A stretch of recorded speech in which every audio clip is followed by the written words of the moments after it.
Mientras mi hija celebraba la boda más cara de la ciudad sin invitarme, yo me convertía secretamente en multimillonario, y esa misma noche decidí que jamás se lo diría.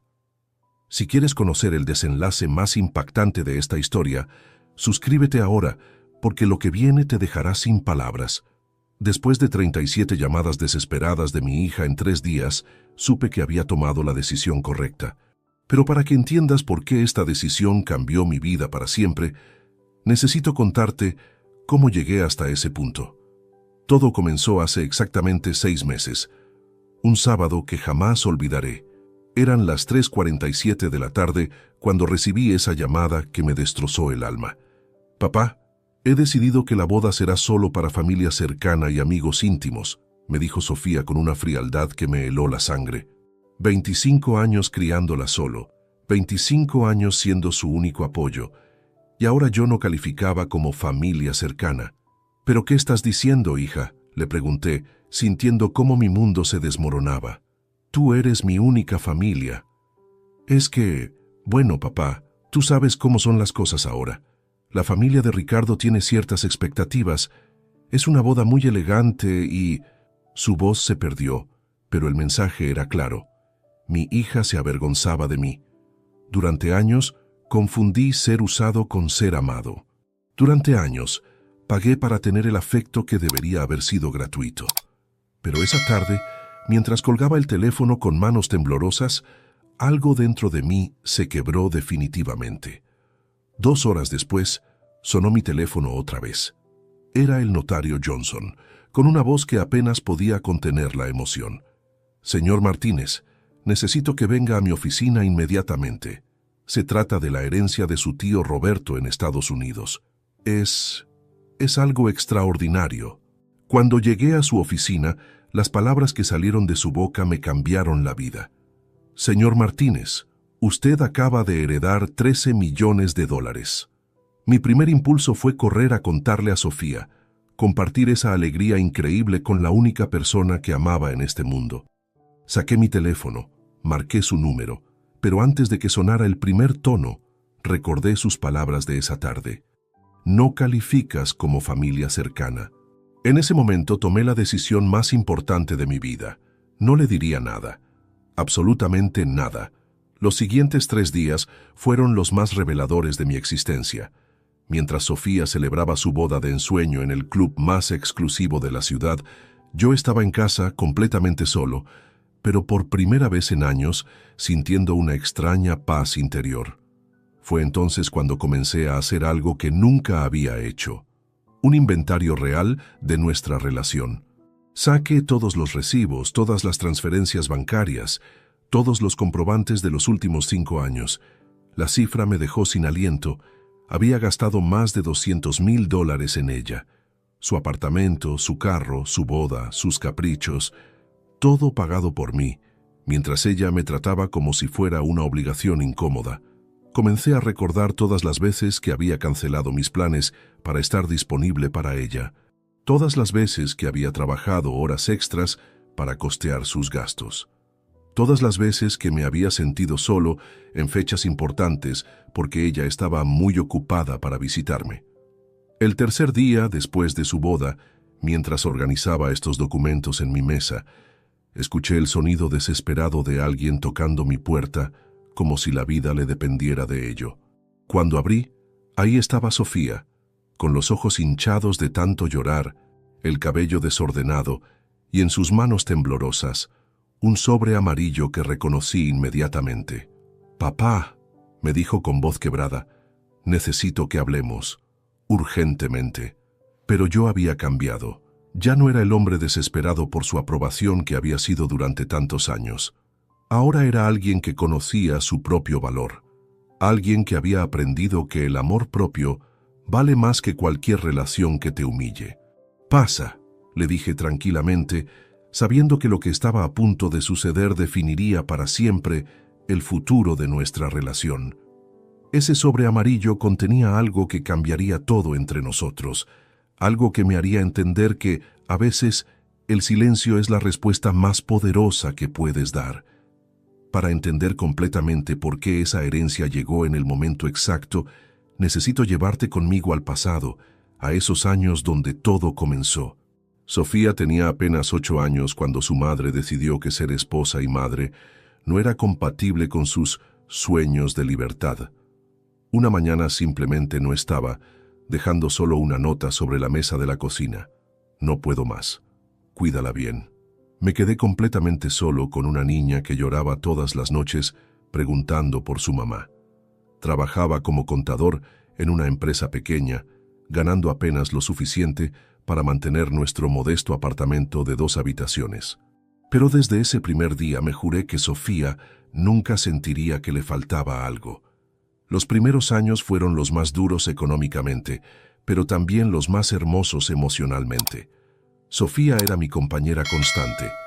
Íbamos al parque los domingos, cocinábamos juntos los fines de semana, y por las noches le leía cuentos hasta que se quedara dormida. «Papá, tú eres mi héroe», me decía abrazándome fuerte. Esas palabras valían más que todo el oro del mundo. Cuando cumplió 15 años, las cosas comenzaron a cambiar sutilmente. Sus compañeras del colegio privado donde había logrado matricularla con gran esfuerzo tenían padres prósperos, casas elegantes, carros importados. Sofía empezó a sentirse diferente, y yo, sin darme cuenta, comencé a compensar esa diferencia con dinero que no tenía. Conseguí un segundo trabajo los fines de semana, dando clases de matemáticas a estudiantes universitarios. Cada peso extra iba directo a los caprichos de Sofía, la ropa de marca que quería, el teléfono último modelo, las salidas costosas con sus amigas. Yo vivía con lo mínimo, pero ella tenía todo lo que pedía. Durante su adolescencia, trabajé hasta 18 horas diarias. Mientras otros padres descansaban, yo preparaba declaraciones de renta para clientes particulares hasta altas horas de la madrugada. Mi salud comenzó a resentirse, pero cada vez que veía la sonrisa de Sofía al entregarle algo nuevo, sentía que valía la pena. Cuando llegó el momento de elegir universidad, naturalmente quiso la más costosa y prestigiosa de la ciudad. La matrícula equivalía a 8 meses de mi sueldo completo. Tuve que hipotecar el apartamento que tanto me había costado conseguir, pero lo hice sin pensarlo 2 veces. Es por su futuro, me repetía cada mañana al levantarme a las 5 para comenzar otra jornada agotadora. Durante sus años universitarios, los gastos se multiplicaron exponencialmente.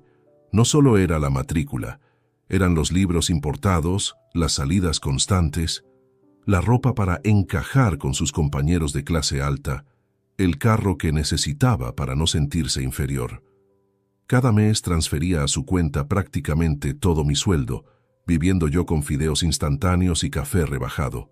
Pero lo más doloroso no era el sacrificio económico, sino la transformación gradual de nuestra relación. Las llamadas diarias se volvieron semanales, luego mensuales. Las visitas a casa se espaciaron hasta convertirse en apariciones esporádicas, generalmente cuando necesitaba algo urgente, dinero para un viaje, ayuda con algún gasto imprevisto o simplemente alguien que le resolviera problemas que ella misma había creado. Conoció a Ricardo en su último año de carrera, hijo de empresarios millonarios, acostumbrado a un nivel de vida que yo jamás podría proporcionarle. Al principio pensé que sería algo pasajero, pero pronto me di cuenta de que Sofía había encontrado exactamente lo que buscaba, una vida sin limitaciones económicas. Las presentaciones familiares fueron especialmente humillantes. Recuerdo vívidamente la primera cena en casa de los padres de Ricardo. Sofía me pidió que comprara un traje nuevo porque el que tenía no era apropiado. Gasté el equivalente a un mes de comida en esa ropa que usé solo esa noche. Durante la cena, me presentó simplemente como mi papá, sin mencionar los sacrificios que había hecho por ella, sin hablar del amor incondicional que siempre le había dado. Esa noche, mientras regresaba a casa en el bus público porque no tenía dinero para un taxi, entendí que había perdido a mi hija mucho antes de perderla físicamente. La había perdido el día que decidí que comprar su amor era más fácil que enseñarle a valorar el amor genuino. Los últimos 2 años antes de su boda fueron un desfile constante de gastos cada vez más extravagantes. el apartamento nuevo que necesitaba para vivir con Ricardo, decorado completamente con mi dinero, el carro último modelo que era indispensable para su nueva posición social, los viajes costosos que documentaba en redes sociales mientras yo trabajaba turnos extra para pagarlos. Cada transferencia bancaria era acompañada de menos gratitud y más exigencia. Papá, es urgente, se había convertido en su frase favorita. Nunca era gracias, papá, o ¿cómo estás, papá? Siempre era una necesidad inmediata que yo debía resolver. La planificación de su boda fue el colmo de todo. Gasté $30,000 en una celebración donde yo no era bienvenido. Pagué por flores que no vería, por música que no escucharía, por comida que no probaría. Era como financiar mi propia humillación. Pero esa tarde del sábado, cuando me dijo que no calificaba como familia cercana, algo dentro de mí despertó definitivamente. Por primera vez en 25 años, me pregunté, ¿cuándo fue la última vez que Sofía me preguntó cómo estaba? ¿Cuándo fue la última vez que se preocupó por mi salud, por mi felicidad, por mis sueños? La respuesta era aterradora. Nunca. Los cambios comenzaron tan gradualmente que al principio los justifiqué como parte natural de su crecimiento. Era más fácil convencerme de que mi hija estaba madurando que aceptar la dolorosa realidad de que me estaba perdiendo para siempre. Todo empezó durante su segundo año universitario. Nuestras conversaciones telefónicas diarias, que habían sido el ritual más sagrado de nuestras vidas, comenzaron a acortarse de manera sospechosa. Donde antes hablábamos por horas sobre todo y nada, ahora recibía respuestas monosilábicas. Sí, papá. No, papá. Está bien, papá. La primera señal realmente alarmante llegó en mi cumpleaños número 48. Había organizado una cena íntima en casa, preparando personalmente su plato favorito desde la infancia, lasaña con salsa boloñesa casera. Compré una botella de vino que me costó el equivalente a 3 días de almuerzo. Decoré la mesa con velas y esperé. A las 8 de la noche recibí un mensaje de texto. Papá, surgió algo con mis amigas. Lo celebramos mañana, ¿sí? Te amo. Pasé esa noche solo, mirando la lasaña intacta, las velas derritiéndose lentamente, preguntándome cuándo había dejado de ser una prioridad en la vida de la persona más importante para mí. Ese mañana nunca llegó. Los siguientes meses trajeron una cascada de excusas creativas. Tenía exámenes súper importantes cada vez que la invitaba a almorzar. Estaba agotada por la universidad cuando le proponía ir al cine los fines de semana. Sus proyectos grupales urgentes siempre coincidían misteriosamente con las fechas que yo había apartado para nosotros. Pero lo que realmente me partió el corazón fue descubrir por casualidad que esos días que estaba demasiado ocupada para verme, los pasaba en centros comerciales lujosos con sus nuevas amistades, documentando cada momento en sus redes sociales. Ahí estaba mi hija, radiante y feliz, comprando ropa carísima con el dinero que yo le enviaba religiosamente cada mes.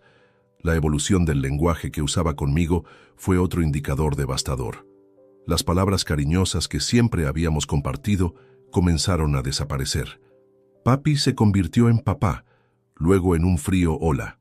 Los te amo mucho, al final de nuestras conversaciones, se transformaron en silencios incómodos antes de colgar. Intenté abordar el tema directamente una tarde de domingo. Sofía, siento que estamos perdiendo nuestra conexión, le dije durante una de sus escasas visitas. Su respuesta fue como un puñal. Ay, papá, no seas tan dramático. Solo estoy creciendo. Es normal. Normal. Esa palabra se convirtió en su respuesta automática para cualquier inquietud que yo expresara. Era normal que ya no quisiera pasar tiempo conmigo. Era normal que prefiriera la compañía de extraños antes que la de su padre. Era normal que me tratara como un cajero automático emocional. Los regalos que le compraba, antes recibidos con alegría genuina, comenzaron a ser evaluados con una frialdad calculadora. Ya no era suficiente el suéter bonito que había visto en la vitrina y había comprado pensando en ella. Ahora necesitaba que fuera de cierta marca, de cierto precio, de cierto estatus social. Recuerdo vívidamente el día que le regalé un collar de plata que había escogido con tanto cariño. Lo miró apenas unos segundos antes de comentar: «Está lindo, papá, pero sabes que soy alérgica a la plata. Necesito oro blanco mínimo». No era alérgica a la plata. Había usado joyería de plata durante años. Simplemente había elevado sus estándares a niveles que yo no podía costear fácilmente. Sus visitas a casa se volvieron inspecciones críticas disfrazadas. Comentarios aparentemente inocentes sobre los muebles anticuados, la decoración pasada de moda, la falta de tecnología moderna. «Papá, deberías renovar este lugar», me decía, como si tuviera el dinero que gastaba mensualmente en ella para remodelar mi hogar. La gota que derramó el vaso llegó durante las fiestas navideñas de su tercer año universitario. Había ahorrado durante meses para comprarle un regalo especial, una tablet de última generación que había mencionado necesitar para sus estudios. Cuando la desenvolvió el 25 de diciembre, su reacción fue desalentadora. «Gracias, papá», dijo con una sonrisa forzada. «Aunque creo que esta marca ya no es la mejor del mercado. Mis compañeras tienen la otra marca, que es mucho más eficiente». Luego agregó, casi como pensando en voz alta: «Supongo que podré cambiarla en la tienda». Esa noche, mientras recogía los papeles de regalo esparcidos por la sala, encontré el recibo del collar de oro blanco que le había comprado la semana anterior, gastando el dinero que había apartado para reparar la filtración del techo de mi habitación. El precio era el doble de lo que costaba mi tablet inadecuada. Los comentarios sobre mi estilo de vida se volvieron más frecuentes y menos sutiles. «Papá, ya no tomas el bus público, ¿verdad? Es tan incómodo». «Papá, deberías pensar en mudarte a un barrio mejor. Este ya no es seguro». «Papá, ese restaurante donde fuimos la semana pasada era muy básico. Hay lugares mucho mejores». Cada sugerencia venía acompañada de gastos implícitos que yo debería asumir. Un apartamento en mejor barrio significaba triplicar el arriendo. Dejar el transporte público implicaba comprar un carro y pagar seguro, gasolina, mantenimiento. Los restaurantes mejores costaban lo que yo gastaba en comida durante una semana completa. Lo más doloroso era darme cuenta de que estas críticas no surgían de una preocupación genuina por mi bienestar, sino de la vergüenza que le causaba mi condición económica modesta. Era como si mi estilo de vida fuera un reflejo negativo de ella, algo que debía corregirse para no afectar su nueva imagen social. Las presentaciones con sus amigos universitarios se convirtieron en ejercicios de humillación disfrazados. Me presentaba con datos técnicos fríos: «Él es mi papá, es contador», sin mencionar jamás los sacrificios que había hecho por ella, sin hablar del amor incondicional que le había brindado desde siempre. Durante esos encuentros sociales, yo era claramente el elemento discordante. Mientras sus amigos hablaban de viajes internacionales, carros importados y planes costosos, yo permanecía en silencio, consciente de que cualquier comentario sobre mi realidad económica podría avergonzarla. Pero quizás la señal más clara de que algo estaba fundamentalmente roto en nuestra relación llegó el día que se graduó.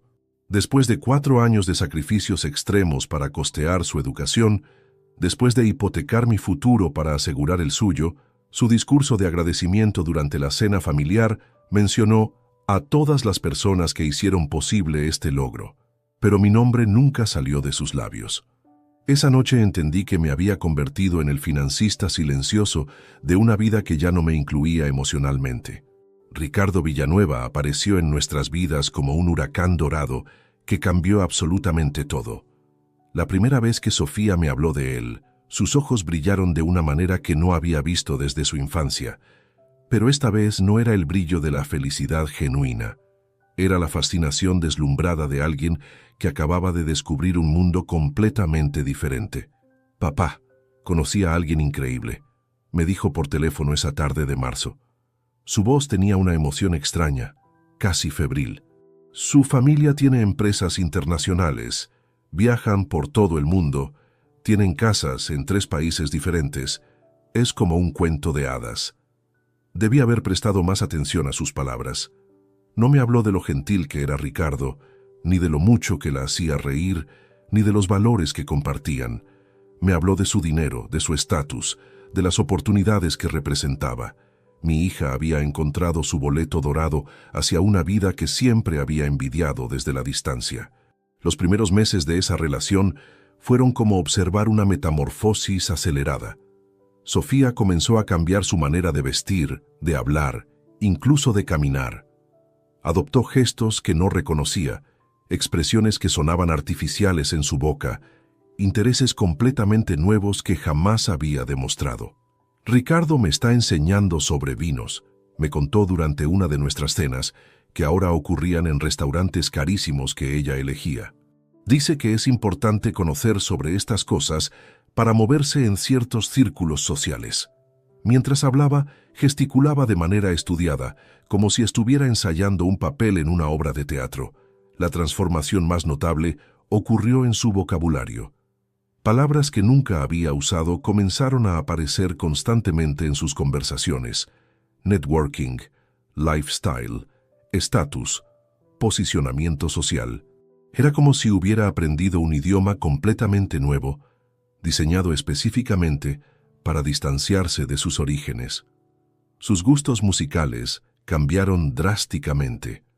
La chica que creció escuchando música popular latina, que bailaba salsa conmigo en la cocina los domingos por la mañana, ahora solo hablaba de ópera y música clásica. Es lo que se escucha en los eventos culturales importantes, me explicó con una superioridad que me heló la sangre. Los cambios físicos fueron igualmente dramáticos. Su cabello naturalmente ondulado fue alisado hasta la perfección. Sus uñas, que siempre había mantenido cortas y naturales, se alargaron con extensiones costosas. Su piel bronceada, herencia de mi lado de la familia, fue aclarada con tratamientos que yo financiaba sin entender completamente para qué servían. Necesito invertir en mi imagen personal, me decía cada vez que me presentaba una factura nueva de algún tratamiento estético. Ricardo está acostumbrado a cierto tipo de mujer. No puedo decepcionarlo. Esas palabras me dolieron más que cualquier insulto directo. Mi hija estaba modificando su esencia para encajar en el molde de otra persona. Sus amistades de toda la vida fueron gradualmente abandonadas. Las chicas con las que había crecido, estudiado y compartido sueños durante años, de repente se convirtieron en personas que ya no aportan nada a mi crecimiento personal. Era doloroso verla desechar relaciones auténticas por conexiones superficiales, pero económicamente convenientes. La primera vez que trajo a Ricardo a cenar a casa fue una experiencia traumática que prefiero recordar en pequeñas dosis. Llegó vestido impecablemente, manejando un automóvil que costaba más que mi apartamento, y con una sonrisa ensayada que no llegaba nunca a sus ojos. Durante toda la velada, examinó nuestro hogar con la curiosidad fría de un antropólogo, estudiando una tribu primitiva. Sofía me ha contado mucho sobre usted, me dijo con una cortesía mecánica. Es admirable cómo la ha criado con recursos tan limitados. La pausa antes de limitados fue deliberada, calculada para hacerme sentir exactamente lo que sentí, inadecuado, insuficiente, avergonzado de mi propia realidad. Después de esa cena, Sofía me llamó para conversar sobre la experiencia. Papá, Ricardo quedó impresionado con tu esfuerzo, comenzó, y yo sabía que venía algo terrible. Pero creo que sería mejor si la próxima vez nos reuniéramos en un restaurante. Así nadie se siente incómodo. Nadie se siente incómodo. Como si mi propia casa fuera una fuente de vergüenza que debía ocultarse. Como si los 20 y pico años de memorias felices grabadas en esas paredes no tuvieran ningún valor comparadas con la comodidad de un extraño que me juzgaba por mi cuenta bancaria. Los meses siguientes, presencié cómo Sofía adoptaba completamente los valores de la familia Villanueva. Sus conversaciones se llenaron de referencias a marcas exclusivas, destinos exóticos, eventos sociales de élite. Era como si hubiera borrado deliberadamente todo rastro de la niña humilde que había criado con tanto amor. Los Villanueva me están ayudando a expandir mi perspectiva, me explicó cuando le pregunté por qué ya no visitaba el barrio donde habíamos vivido durante años. Es importante rodearse de personas exitosas si uno quiere crecer profesionalmente. Cada palabra era como una pequeña puñalada, un recordatorio de que yo representaba exactamente lo opuesto al éxito en su nueva definición. Su relación con el dinero se transformó completamente. La chica que había crecido entendiendo el valor de cada peso, que me había visto calcular cuidadosamente cada gasto, ahora hablaba de cifras enormes con una naturalidad aterradora. «Es solo dinero, papá», se convirtió en su respuesta cuando yo mostraba preocupación por algún gasto excesivo. Lo más devastador fue ver cómo comenzó a reinterpretar nuestra historia compartida. Los sacrificios que había hecho por ella se convertían en limitaciones que me impusiste sin consultarme. El amor incondicional que le había brindado se transformaba en sobreprotección que no me preparó para el mundo real. Nuestra relación cercana de padre e hija se redefinía como dependencia emocional poco saludable. Era como si estuviera reescribiendo deliberadamente los recuerdos más preciados de mi vida, pintándolos con colores grises para justificar su nueva realidad dorada. El padre dedicado se convertía en el obstáculo que había superado. Los años de lucha juntos se transformaban en una época oscura que prefería olvidar. El punto de no retorno llegó cuando me dijo, con una frialdad que jamás le había conocido: «Papá, Ricardo y yo hemos estado conversando sobre mi pasado y hemos decidido que es mejor enfocarme en mi futuro. Hablar constantemente de nuestras dificultades económicas anteriores no aporta nada positivo a mi nueva etapa». Mi hija había decidido borrarme de su narrativa personal. Ya no era el héroe de su historia. Era el capítulo vergonzoso que prefería omitir cuando le contaba su vida a otras personas. Esa noche entendí que había perdido para siempre a la Sofía que conocía y que en su lugar había aparecido una extraña que compartía su rostro pero no su corazón. Durante los meses siguientes me aferré desesperadamente a la esperanza de recuperar a mi hija. Era como intentar sostener agua entre las manos. Cada esfuerzo por acercarme a ella la alejaba más. Pero mi amor paternal me cegaba ante la realidad evidente. Sofía ya había tomado su decisión, y yo no formaba parte de sus planes futuros. Mis primeros intentos fueron patéticamente obvios. Comencé a invitarla a lugares que sabía que le gustarían según sus nuevos estándares. Reservé mesas en restaurantes carísimos que vaciaban mi cuenta bancaria, pensando que si la impresionaba con lujos, podría competir con el mundo de Ricardo. Era un juego imposible de ganar, pero mi desesperación me impedía verlo. «¡Qué sorpresa, papá!», me dijo cuando la llevé a cenar al restaurante más exclusivo de la ciudad. Pero su sorpresa no era de alegría, era de curiosidad incómoda. Durante toda la cena me estudió como si fuera un rompecabezas que no lograba resolver. «¿Desde cuándo vienes a lugares como este?», me preguntó finalmente, y en su tono detecté algo que me partió el corazón. Sospecha. Intenté cambiar mi manera de vestir, comprando trajes que no podía costear, zapatos de marcas reconocidas, relojes que representaban meses de ahorro. Pensé que si lucía más apropiado, según sus nuevos criterios, tal vez me incluiría nuevamente en su vida. Pero Sofía no era tonta. Notó inmediatamente los cambios y su reacción fue devastadora. «Papá, no tienes que pretender ser alguien que no eres», me dijo con una condescendencia que me dolió más que cualquier grito. «Yo te acepto como eres». Pero sus acciones contradecían completamente sus palabras. Me aceptaba lo suficiente para recibir mi dinero, pero no lo suficiente para incluirme en su nueva realidad social. Decidí adoptar una estrategia diferente, mostrar interés genuino en su nuevo mundo. Comencé a leer sobre vinos, arte, cultura, temas de conversación que escuchaba en sus llamadas telefónicas con Ricardo. Pasé noches enteras estudiando como si fuera un examen universitario, memorizando información que creía que me ayudaría a conectar con ella. La primera vez que intenté participar en una de sus conversaciones sobre arte contemporáneo, el resultado fue humillante. Había practicado comentarios inteligentes sobre una exposición que sabía que había visitado, pero cuando los expresé, Sofía me miró con una mezcla de lástima y vergüenza ajena que nunca olvidaré. «Ay, papá», dijo con una risa nerviosa, Es mejor que hables de lo que realmente conoces. Ricardo, que estaba presente durante esa conversación telefónica en altavoz, soltó una carcajada que pretendía sonar amistosa, pero que claramente se burlaba de mis esfuerzos patéticos por encajar en su círculo. Mis intentos de crear tradiciones nuevas que se adaptaran a sus gustos sofisticados fracasaron estrepitosamente. Propuse llevarla a conciertos de música clásica, exposiciones de arte, obras de teatro experimentales. Cada invitación era recibida con excusas elaboradas, pero transparentes.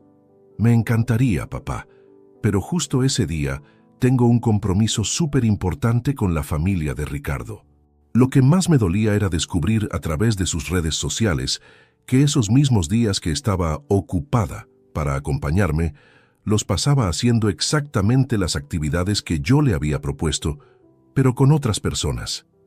Ahí estaba mi hija en el teatro, en conciertos, en galerías de arte, sonriendo radiante al lado de los Villanueva, mientras yo me quedaba en casa viendo las fotos desde la distancia.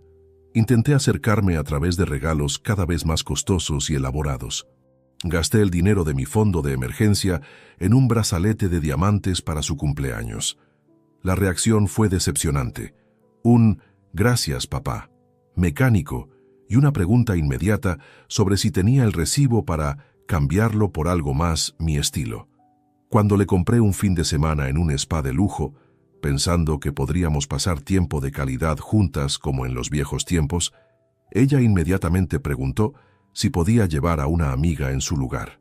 «Es que estos lugares son más divertidos en grupo, ¿sabes?», me explicó, como si yo fuera demasiado aburrido para acompañarla.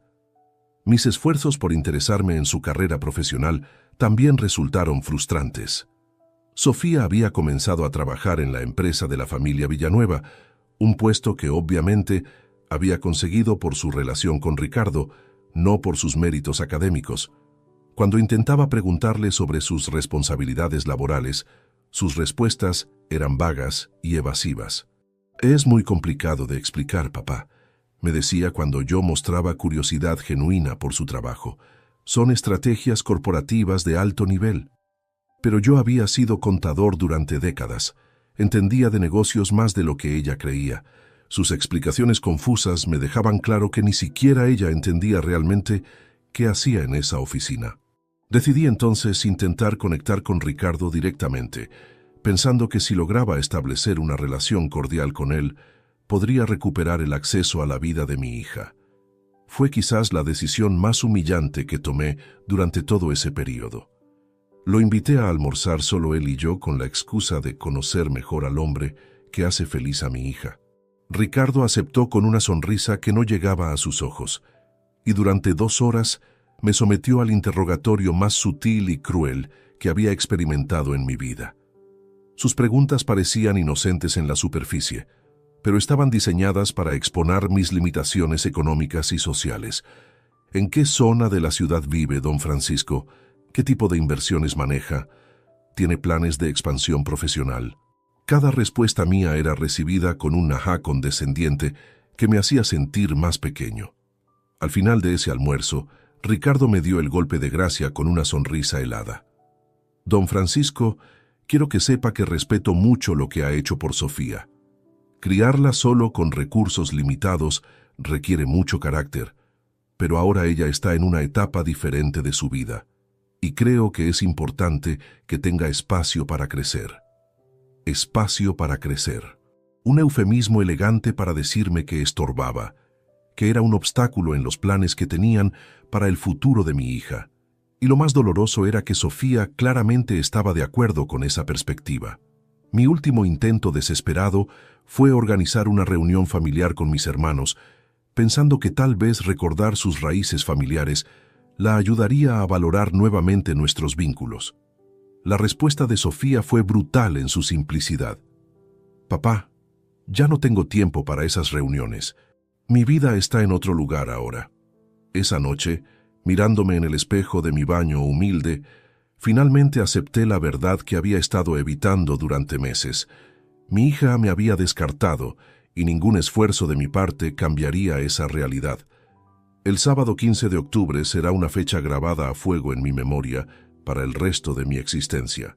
No solo porque fue el día que mi hija se casó sin invitarme, sino porque fue exactamente el mismo día que el destino decidió cambiar mi vida de la manera más inesperada posible. Desperté a las 5 de la mañana, como había hecho durante toda esa semana. El insomnio me tenía atrapado desde que Sofía me confirmó definitivamente que no estaría presente en su ceremonia. Había pasado noches enteras imaginando cómo sería ese día, las flores que yo había pagado, pero no vería, la música que había financiado, pero no escucharía, la alegría que había costado, pero de la que estaría excluido. Decidí no quedarme en casa torturándome con pensamientos sobre lo que estaba perdiendo. Salí a caminar por el parque donde solía llevar a Sofía cuando era pequeña, buscando algún consuelo en esos recuerdos de tiempos más felices. Cada banco, cada sendero, cada árbol me recordaba momentos cuando éramos inseparables, cuando yo era su héroe indiscutible. Alrededor de las 10 de la mañana, mientras estaba sentado en nuestro banco favorito alimentando palomas como hacíamos los domingos, sonó mi teléfono. Era un número desconocido con código internacional. Normalmente habría ignorado la llamada, pero algo me impulsó a contestar. ¿Señor Francisco Martínez?, preguntó una voz profesional en inglés con acento estadounidense. Habla el abogado Johnson desde Miami. Necesito hablar urgentemente con usted sobre el testamento de su tío Roberto Martínez.